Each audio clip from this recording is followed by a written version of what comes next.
Hello बच्चों। तो आपको आपके स्क्रीन पे ब्लैक कलर का दिख रहा होगा। अभी आपको कुछ दिख नहीं रहा होगा। और जैसे ही हम इस ब्लैक कलर को हटाएंगे आपको कुछ दिखेगा। तो जैसे ही मैंने लाइट ऑन की तब वैसे ही आपको ये पेज दिखने लगा। तो ऐसा क्यों होता है कि जब हम लाइट बंद किए रहते हैं हमें कुछ नहीं दिखता है, और जब लाइट हम ऑन कर देते हैं, जब लाइट ऑफ़ किए रहते हैं हमें कुछ नहीं दिखता, और जब हम लाइट ऑन कर देते हैं हमें सब कुछ दिखने लग जाता है। ये कैसे होता है? देखो बच्चों, हमारे जो दुनिया है, जो हमारे देश है, यहाँ पर बहुत प्रकार की चीज़ें हैं। आप किसी भी चीज़ का एग्जांपल ले लीजिए। आपके पास मेज़ है या फिर किताब है या फिर गाड़ी है या फिर घर है, कुछ भी है।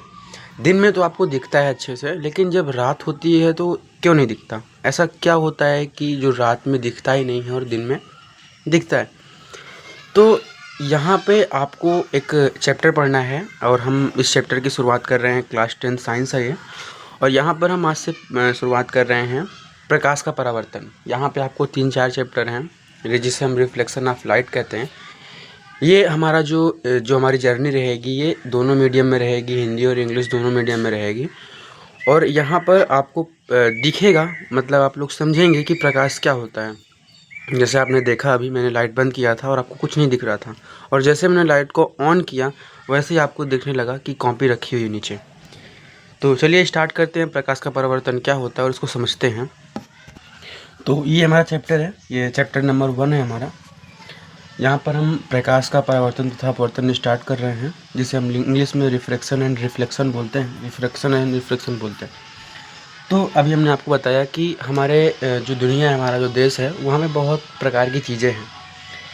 वो हो सकता है वो टेबल हो सकता है, ठीक है, वो टेबल हो सकता है, या फिर वो टार्च हो सकती है, ठीक है, या फिर वो मेज हो सकता है। मेज या टेबल एक ही बात है, ठीक। टेबल इंग्लिश वर्ड है और मेज हिंदी वर्ड है। तो ये सब चीज़ें हमें दिन में दिखाई देती हैं बट रात में दिखाई नहीं देती। ऐसा क्यों? प्रकाश का परावर्तन तो ठीक है, हम अभी आपको डेफिनेशन बताएंगे और ख़त्म हो जाएगा चैप्टर, लेकिन ऐसा नहीं है। इसको बेसिक से समझना बहुत इंपॉर्टेंट है, क्योंकि ये चैप्टर आगे जा कर के आपको बहुत काम आएगा। आप 12th के बाद भी पढ़ाई करोगे तो बहुत काम आने वाला है ये चीज़। तो जैसे ही आप दिन में देखते हो तो आपको चीज़ें दिखाई देती हैं और रात में देखते हो तो चीज़ें नहीं दिखाई देती। इसका कारण क्यों, ऐसा क्यों होता है?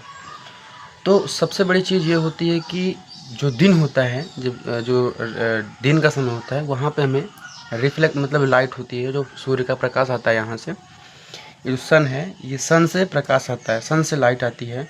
और वो जो लाइट आती है वो क्या होती है, आप कोई भी चीज़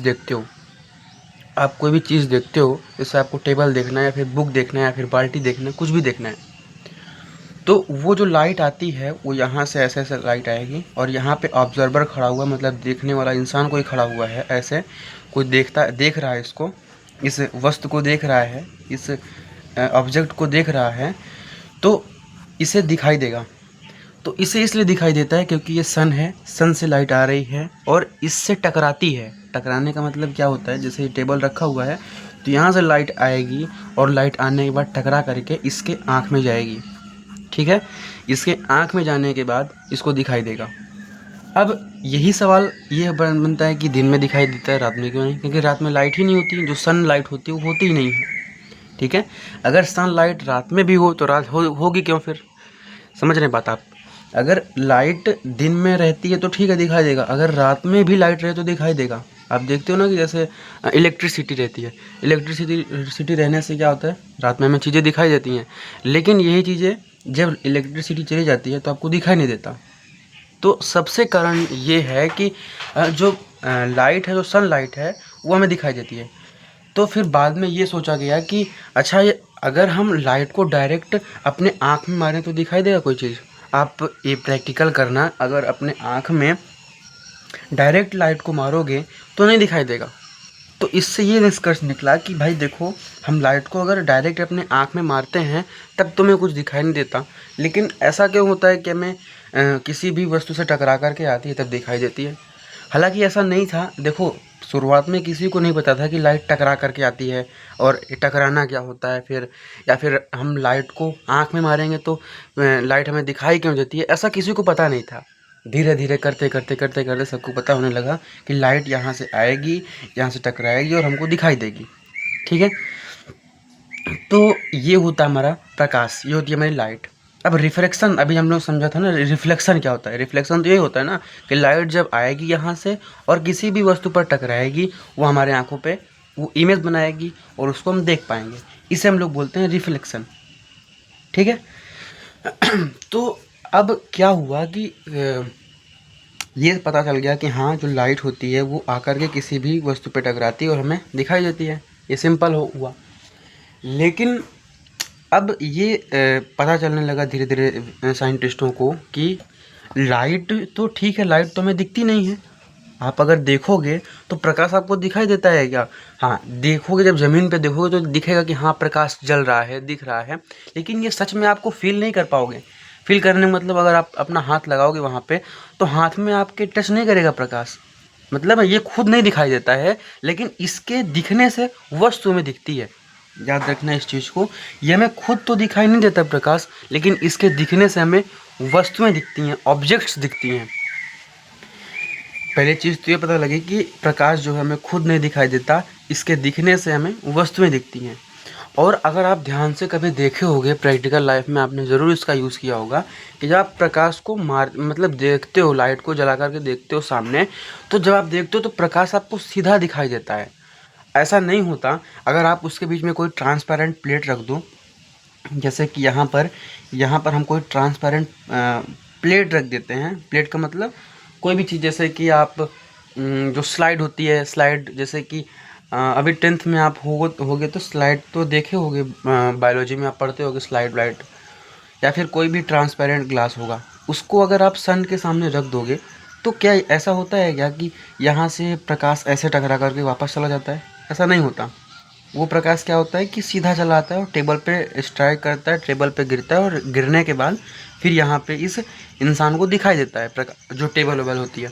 तो हम ये कह सकते हैं कि जो प्रकाश होता है वो मतलब स्ट्रेट लाइन में, सीधी रेखा में गति करता है। उसके सामने अगर हम कोई भी ट्रांसपेरेंट चीज़ रख देंगे तो वो मुड़ता नहीं है, मतलब वो कभी डिफ्लेक्ट नहीं होता अपने रास्ते से। उसको जहाँ तक जाना है वहाँ तक जाएगा, वो मतलब मुड़ेगा नहीं, ऐसा बोल सकते हैं हम। ठीक है, तो पहली चीज़ तो ये हो गई। और दूसरी चीज़ ये क्या थी, साइंटिस्टों ने इस प्रकाश को एक प्रकार की ऊर्जा माना। अब ऊर्जा ही तो है इसको। जैसे कि आप क्या होता है, आप खाना नहीं खाते हो तो आप काम कर पाते हो क्या? आप बिल्कुल काम नहीं कर पाते। अगर खाना नहीं खाओगे तो आपसे काम नहीं किया जाएगा। काम क्या, आप बोल भी नहीं पाओगे मुँह से, काम तो बहुत बड़ी बात है। तो बस यही चीज़ साइंटिस्टों ने समझा कि ये देखो प्रकाश है, ये प्रकाश, ये ऊर्जा भी है इसमें। अगर ये ऊर्जा के रूप में नहीं होती तो हमें इससे जो निकल रहा है, जो चीज़ निकल रहा है, जिसको हमने लाइट बाद में नाम दिया, वो हमें दिखाई नहीं देता। वो हम उसके जलने से जब हमें कोई चीज़ दिखाई देता है तो इसका मतलब ये ऊर्जा ही हुआ। प्रकाश एक प्रकार की क्या है, उन्होंने मान लिया कि प्रकाश एक प्रकार की ऊर्जा है। ठीक है, तो ये हमारा प्रकाश था। प्रकाश का परावर्तन मतलब यहाँ से प्रकाश का परावर्तन हो गया जब, और ये अपवर्तन जो है, जो ये रिफ्रैक्शन है, जिसको हम इंग्लिश में रिफ्लेक्शन बोलते हैं, इसको हम जैसे जैसे चैप्टर में पढ़ते जाएंगे वैसे वैसे इसको हम पढ़ेंगे।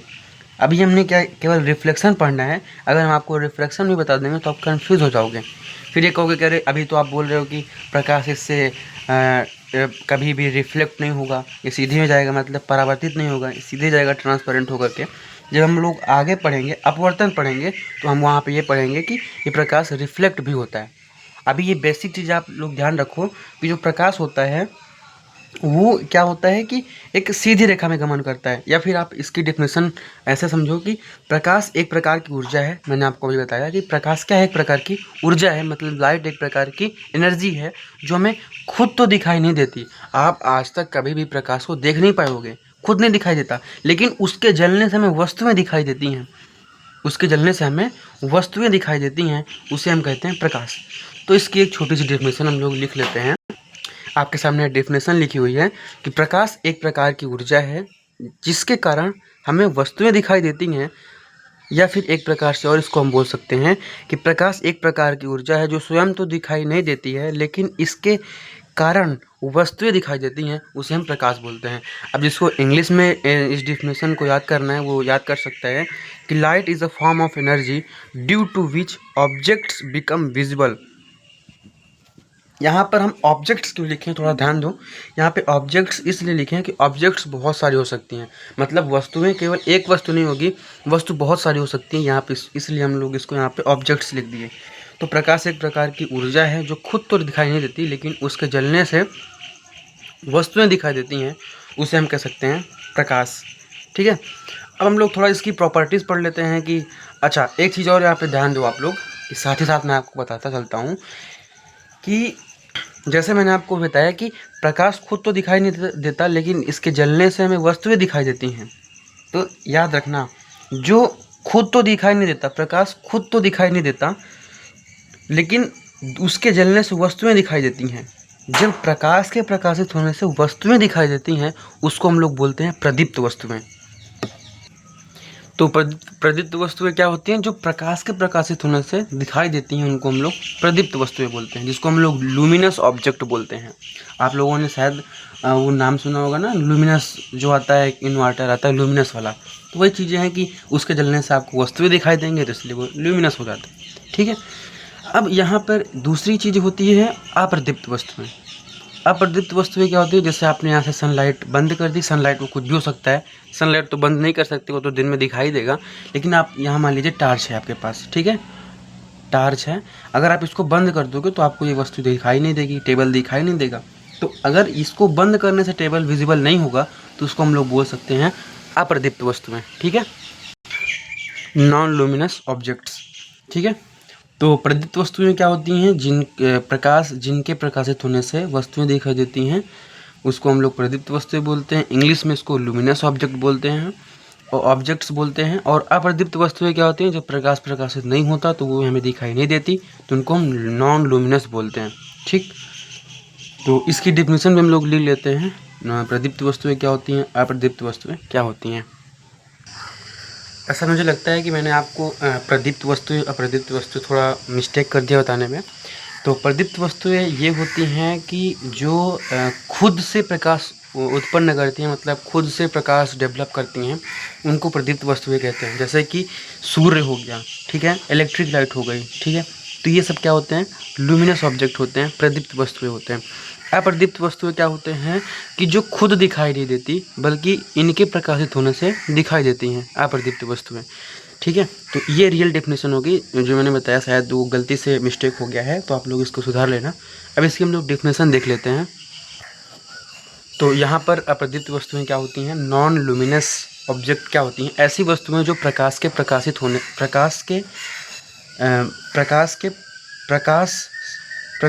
से दिखाई देती हैं, उन्हें अप्रदीप्त वस्तुएं कहते हैं। प्रकाशित होने से दिखाई देती हैं, उन्हें हम अप्रदीप्त वस्तुएं कहते हैं। अप्रदीप्त का मतलब होता है जो खुद नहीं जलती, जो दूसरों के प्रकाश से प्रकाशित होती हैं। दूसरे प्रकाश है, उसके प्रकाशित होने से इसमें प्रकाश हो गया, ये दिखाई दे रही है तो हमें दिखेगा। जैसे मान लीजिए आपके पास टेबल है और रात का समय है, ठीक है, और लाइट नहीं है, और जब तक लाइट नहीं थी तब तक हमें टेबल विजिबल नहीं था, मतलब टेबल नहीं दिख रहा था, और जैसे ही लाइट आ गई वो दिखने लगा हमको, तो क्या हुआ कि जब प्रदीप्त प्रकाश हुआ तभी तो दिखा ना, वो जब दिखेगा तो उसको अप्रदीप्त बोल देंगे। और प्रदीप्त क्या होते हैं, ऐसी वस्तुएं जो स्वतः प्रकाश उत्पन्न करती हैं, प्रदीप्त वस्तुएं कहलाती है। जैसे बल्ब हो गया, सूर्य हो गया, इत्यादि। और हमने आपको बताया था कि प्रकाश सीधी रेखा में गमन करता है। प्रकाश के सामने अगर कोई भी हम वो रख देंगे, क्या कहते हैं, लाइट रख देंगे, तो लाइट का मतलब क्या है, ट्रांसपेरेंट चीज़, जैसे कि कांच हो गया, फिर वाटर हो गया, तो ये अपने मार्ग से मुड़ता नहीं है, ये सीधा गमन करता है। ठीक, तो इस पर भी हम लोगों ने प्रकाश के प्रॉपर्टीज़ पर लिखा है कुछ, उस पर भी आप लोग को देखना ज़रूरी है। सबसे पहले प्रकाश के कारण हम वस्तुओं को देख पाते हैं, लेकिन प्रकाश स्वयं दिखाई नहीं पड़ता, इसको मैंने आपको बताया था अभी पीछे। चमकदार तलों में प्रकाश का परावर्तन होता है। चमकदार, इसका मतलब क्या है, जैसे आप क्या करो, चम्मच ले लो या फिर शीशा ले लो, कोई बात नहीं, शीशा ले लो, कौन सा शीशा, जिसमें से आप सुबह अपना फेस देखते हो, उसमें पीछे क्या लगी होती है, रेड ऑक्साइड का पेंट किया होता है। तो उसमें आप अगर लाइट को डालोगे, मतलब परपेंडिकुलर लाइट वहाँ पे डालोगे, तो थोड़ा आपको मैं दिखा देता हूँ।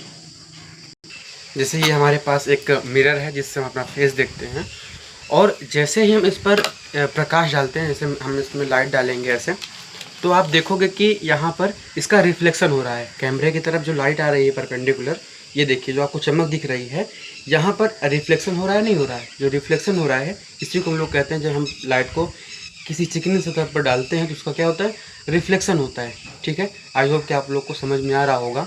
और जैसे ही लाइट बंद कर देंगे रिफ्लेक्शन क्या होगा, बंद हो जाएगा। जैसे ही लाइट ऑन करेंगे फिर रिफ्लेक्शन होना शुरू हो जाएगा। तो जब प्रकाश किसी चिकनी सतह से टकरा करके वापस आता है तो उसको हम लोग बोलते हैं रिफ्लेक्शन हो रहा है। ठीक है, और आप एक चीज़ और देख सकते हो, जैसे कि आप दिख रहा है, इस फ़ोन दिख रहा है आपको जिससे हम वीडियो रिकॉर्ड कर रहे हैं। तो ये फ़ोन जैसे ही हम शीशा रखे तो क्या हुआ कि ये जो फ़ोन है इसका भी रिफ्लेक्शन हो रहा है। आपको दिख रहा होगा वीडियो में कि जैसे हम इसको वीडियो के नीचे शीशा रखे तो दिख रहा है कि ऊपर जो पड़ा हुआ है एक टीन पड़ी हुई है और ये रिफ्लेक्शन हो रहा है। रिफ्लेक्शन के कारण ही आपको ये क्या दिख रहा है, ऊपर की टीनें दिख रही हैं। तो आपको ऐसे भी समझ लेना चाहिए कि प्रकाश का परावर्तन हो रहा है, प्रकाश का रिफ्लेक्शन हो रहा है। और दूसरी चीज़ क्या है कि प्रकाश सीधी रेखा में गति करता है। मतलब जैसे हम प्रकाश को रात में टॉर्च लगाते हैं तो जो लाइट होती है वो सीधी रेखा में क्या करती है, गमन करती है, सीधी रेखा में गति करती है। गमन का मतलब गति होता है। प्रकाश निर्वात में चल सकता है। निर्वात में प्रकाश की चाल इतनी होती है। निर्वात में मतलब ऐसा होता है जहाँ पर हवा ही ना हो। आप लोग अगर वैक्यूम क्लीनर का नाम सुना होगा, अगर आप लोगों ने नहीं सुना तो आप लोग सर्च करके देख लेना यूट्यूब पर या फिर गूगल पर। वैक्यूम क्लीनर एक ऐसा इंस्ट्रूमेंट होता है जिससे हम क्या करते हैं, किसी भी सब्सटेंस या फिर बॉक्स की हम लोग वहाँ की पूरी हवा निकाल करके वहाँ का जो उसको वहाँ पे हवा का मान 0 कर देते हैं। मतलब वैक्यूम का मान, वैक्यूम वहाँ पे बढ़ जाता है और हवा कम कर देते हैं, तो उसको हम लोग वैक्यूम बोलते हैं। वहाँ पर हवा रहती ही नहीं है। तो वहाँ भी प्रकाश की चाल, अगर वो प्रकाश गमन करता है तो वहाँ पर इसकी जो लाइट होती है प्रकाश की चाल की, वो 3 × 10⁸ मीटर पर सेकेंड होती है। वैक्यूम का मतलब आप लोग समझ रहे होंगे कि एक ऐसी जगह जहाँ पर हवा है ही नहीं। ठीक है, और हवा है ही नहीं का मतलब ये होता है कि उसको ख़त्म करने के लिए हम लोग एक इंस्ट्रूमेंट का यूज़ करते हैं जिसका नाम होता है वैक्यूम क्लीनर। ठीक, वहाँ पे वैक्यूम क्लीनर का हम लोग यूज़ करते हैं, तो उससे हवा को ख़त्म कर देते हैं हम लोग। ठीक है, अब हमारे पास तो है नहीं तो हम आपको दिखाते हैं यहाँ पर। तो इसको समझ में अगर आपको आया है तो इतना अच्छी बात है। प्रकाश निर्वात में चल सकता है, मतलब जहाँ पर कोई हवा नहीं है वहाँ पर भी प्रकाश चल पाएगा, कोई दिक्कत नहीं है। निर्वात में प्रकाश की चाल इतनी होती है। ठीक है, अब दूसरी चीज़ क्या है कि प्रकाश पारदर्शी माध्यम जैसे कांच, वायु आदि से गुजर सकता है, परंतु अपारदर्शी माध्यम से नहीं गुजर पाएगा। जैसे हम आपको बोलते हैं, जैसे हम टॉर्च मारते हैं, टॉर्च को हम अगर यहाँ पे मार रहे हैं तो क्या ये टॉर्च को जब हम मार रहे हैं तो इस पार दिख रहा है क्या? हम इधर टॉर्च को मार रहे हैं तो क्या ये दूसरी साइड दिख रहा है? तो आप कहोगे नहीं दिख रहा है। तो ये क्या है, ये ट्रांसपेरेंट नहीं है, ट्रांसपेरेंट ये नहीं है। और अगर हम यहाँ पर आपको समझाने की कोशिश करें तो जैसे आपके सामने पॉलीथीन है, ठीक है, इस पॉलीथीन में अगर हम लाइट को मारते हैं तो क्या होगा कि अगर आप देखोगे तो हम लाइट तो यहाँ पे दिखा रहे हैं लेकिन प्रकाश कहाँ दिख रहा है, हमारे कॉपी में दिख रहा है। तो हम ये कह सकते हैं कि हाँ ये ट्रांसपेरेंट है। ठीक है, ट्रांसपेरेंट का मतलब जो आर पार दिख सके उसको हम लोग बोलते हैं ट्रांसपेरेंट। ठीक, तो यही चीज़ यहाँ बताया गया है कि प्रकाश जो है, प्रकाश जो ट्रांसपेरेंट चीज़ें होती हैं उन पर तो नहीं गुजर पाएगा, लेकिन जो ट्रांसपेरेंट होती हैं उन पर प्रकाश बाहर चला जाएगा। अब यहाँ पे जैसे वो हो सकता है, लोहा हो सकता है, वो मतलब जो पारदर्शी माध्यम है, पारदर्शी को हम लोग इंग्लिश में बोलते हैं ट्रांसपेरेंट। तो उसमें क्या आएगा, कांच आएगा, वायु आएगी, वाटर आएगा। ठीक है, या फिर वाटर, बिल्कुल वाटर भी हमारा ट्रांसपेरेंट हो सकता है। तो प्रकाश पारदर्शी माध्यम में गुजर सकता है, परंतु अपारदर्शी मतलब जैसे लोहा हो गया, लकड़ी हो गया, दीवार हो गया, दीवार ट्रांसपेरेंट नहीं होनी चाहिए। ठीक है, नॉन ट्रांसपेरेंट होनी चाहिए। तो क्या है, परंतु अपारदर्शी माध्यम से गुजर सकता है। प्रकाश के पास दोनों गुण हैं, वो पारदर्शी माध्यम से गुजर पाएगा, आर पार दिख सकता है, अपारदर्शी माध्यम से नहीं गुजरेगा, जैसे लोहा हो गया, लकड़ी हो गई। तो आई होप कि आप लोग को यहाँ तक समझ में आया होगा। समझ में आया है तो आप लोग ये डेफिनेशन का स्क्रीनशॉट ले सकते हो जो कि मैंने आपको शुरुआत में बताया था। इसका भी स्क्रीनशॉट ले लीजिए, और जो यहाँ पे ये लिखा हुआ है इसका भी स्क्रीनशॉट ले सकते हैं, आप अच्छे से पढ़ सकते हैं। समझ में आया होगा, नहीं समझ में आया तो आप लोग कमेंट बॉक्स में कमेंट करिए, हम आपको बताने की कोशिश करेंगे फिर से। ये अपारदर्शी माध्यम हो गया, मतलब अप्रदीप्त वस्तुएं हो गया, ये प्रदीप्त वस्तुएं हो गई, और ये प्रकाश के गुण हो गए। ये आपको बोर्ड एग्जाम में पूछ सकता है। ठीक है, तो इसको आप लोग को याद रखने की बहुत ज़रूरत है, ये सब चीज़ें। और ये रहा आपका जो लाइट का डेफिनेशन है वो यहाँ पे है। तो आई होप कि आप लोग को समझाने में मैं सक्षम रहा हूँगा। समझ में आया तो अपने फ्रेंड सर्कल को भी बताइए कि हाँ ये अच्छा चैनल है, यहाँ पढ़ाई बढ़िया होती है। और नहीं समझ में आया है तो फिर आप लोग कमेंट करिए, मैं आपको फिर से बताने की कोशिश करूँगा। Thank you.